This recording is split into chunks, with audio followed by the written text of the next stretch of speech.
Saudara, memasuki hari kelima pencarian Rabu kemarin, area pencarian korban banjir lahar hujan di Kabupaten Tanah Datar, Sumatera Barat diperluas dan personel tim pencarian ditambah dari TNI Polri, Basarnas hingga sukarelawan.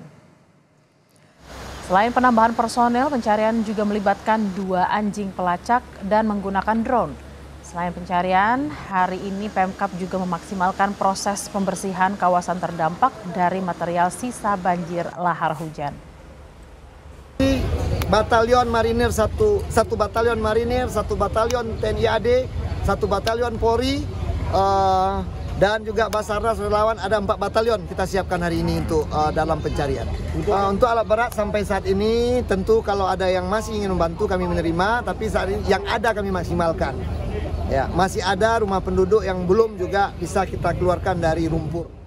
Ketua DPD Partai Gerindra Sumatera Barat Andre Rosiade dalam akun Instagram pribadinya menyebut tengah mendampingi Menteri Pertahanan Prabowo Subianto ke Sumatera Barat untuk meninjau dan memberi bantuan kepada warga terdampak banjir lahar hujan Gunung Marapi. Pagi ini kita ke Padang, Sumatera Barat dalam rangka mendampingi Menteri Pertahanan Pak Prabowo Subianto yang juga Presiden terpilih Republik Indonesia yang akan mendarat jam 9 pagi di Kota Padang, Sumatera Barat di Bandara Internasional Minangkabau. Beliau secara mendadak memutuskan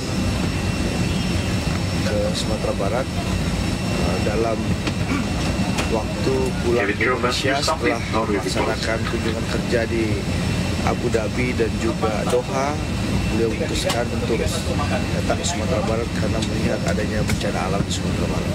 Insya Allah hari ini Pak Prabowo akan memberikan bantuan kepada daerah-daerah yang tertimpa musibah. Mudah-mudahan ini bisa meringankan beban masyarakat Sumatera Barat.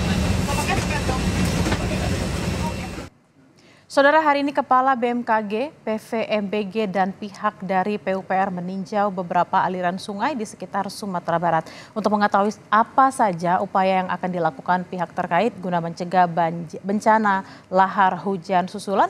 Sudah bergabung bersama kami jurnalis Kompas TV Niputu Trisnanda dari Bukit Tinggi, Sumatera Barat. Putu, setelah meninjau aliran sungai, apa saja evaluasi dari BMKG dan PVMBG?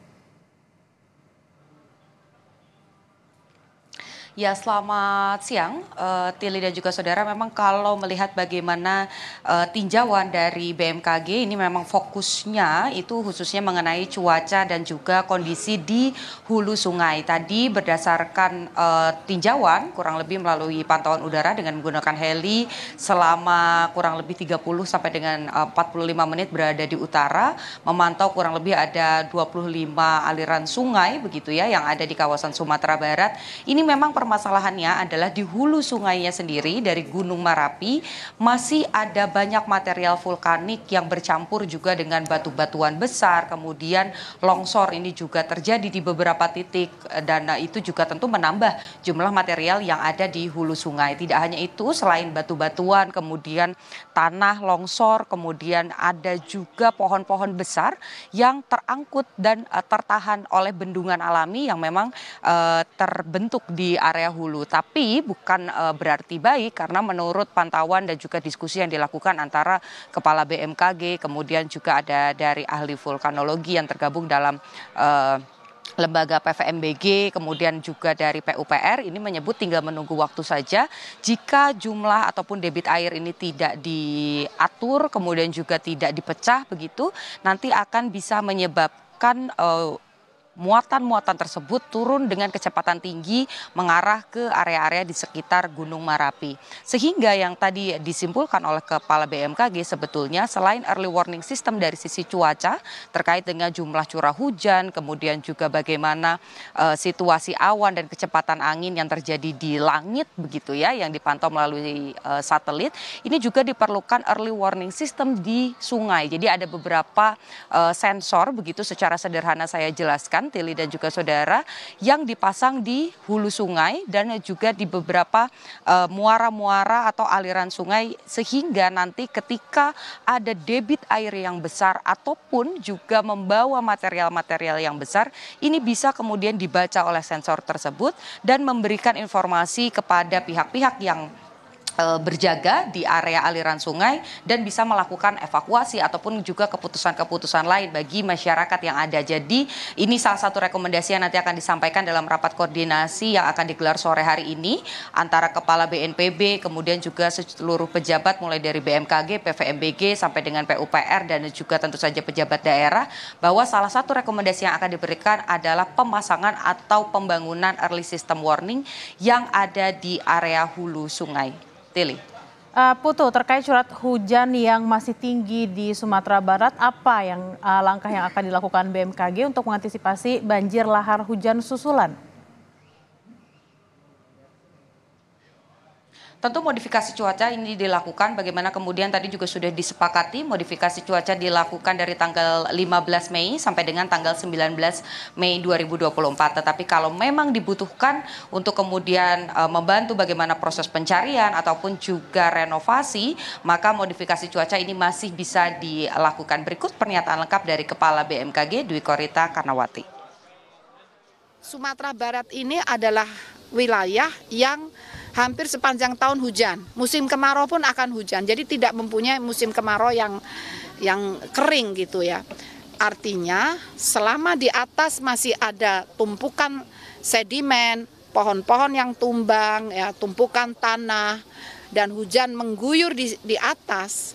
Meskipun di bawah tidak ada hujan terang benderang seperti ini, tapi kalau atasnya hujan, seketika ini kecepatannya sangat tinggi. Bisa bagian bawah terkubur begitu. Jadi kalau TMC sendiri Bu, modifikasi cuaca ini hanya akan dilakukan selama masa tanggap darurat atau masih akan terus dilakukan sampai proses misalnya pembentukan bendungan itu selesai dikerjakan oleh PUPR? Nah, untuk sementara kami ini dengan BNPB, dikoordinasikan dengan BNPB, kami yang melakukan itu sampai tanggal 19. Namun tentunya ada evaluasi. Kalau potensi bahaya mengintai dari atas masih cukup tinggi, kita akan berupaya, terutama kami akan merekomendasikan untuk dilanjutkan.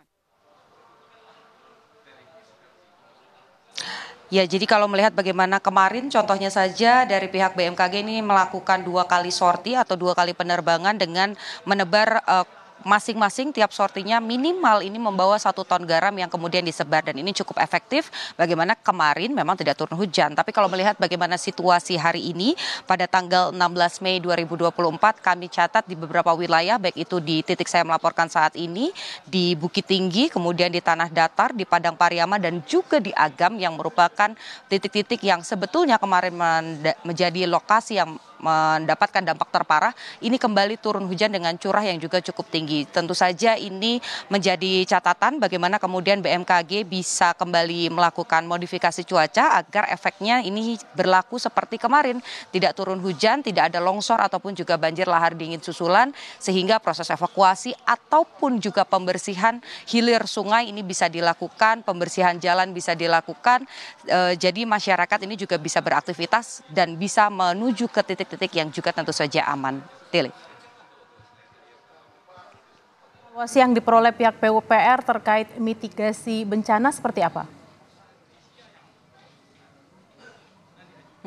Sekarang yang sudah dimiliki atau sudah dibangun oleh BWSS ya, Balai Wilayah Sungai Sumatera 5 atau Padang, ini memang sudah memiliki 2 sabo pemecah aliran sungai. Jadi kalau kita gambarkan secara sederhana, Tili, memang bedanya adalah bendungan ini menutup secara total, sementara sabo ini menyaring. Jadi kalau ada material-material besar seperti bebatuan, kemudian pohon-pohon tumbang yang besar-besar sekali, kalau Anda menyaksikan bagaimana dampaknya kemarin yang sampai ke area permukiman warga, ini memang perlu dibangun sabo tambahan. Jadi kalau melihat bagaimana tinjauan awal tadi dari 2 sabo yang sudah ada, ini akan ditambah jumlahnya sekitar 25 lagi, dan berikut pernyataan dari PPK OPSDA 2 BWSS Sumatera 5 Padang, Satyatriawan.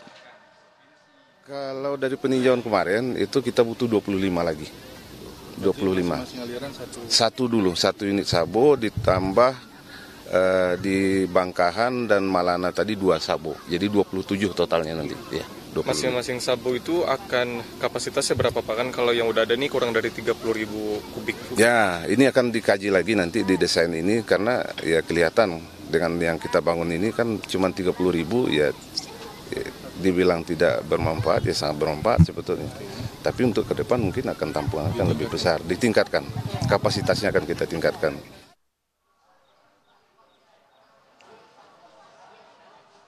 Jadi selain kemudian membangun, tapi masalah debit dan juga kapasitas dari sabu-sabu ini juga nanti akan ditinjau lagi bagaimana yang kemudian perlu dibangun dan tentu saja ini penyesuaian dengan masing-masing sungai yang ada. Jadi bisa jadi untuk tahap awal masing-masing dipasang satu sabu, tapi nanti seiring berjalannya waktu jika memang karakteristiknya ini memerlukan lebih dari satu sabu, PUPR di kawasan ini juga menyebut akan membangun sabu lagi. Jadi misalnya di hulu satu, kemudian di muka hilir satu dan nanti ada satu lagi di penghujung. Nah ini sesuai bagaimana kemudian karakteristik sungainya.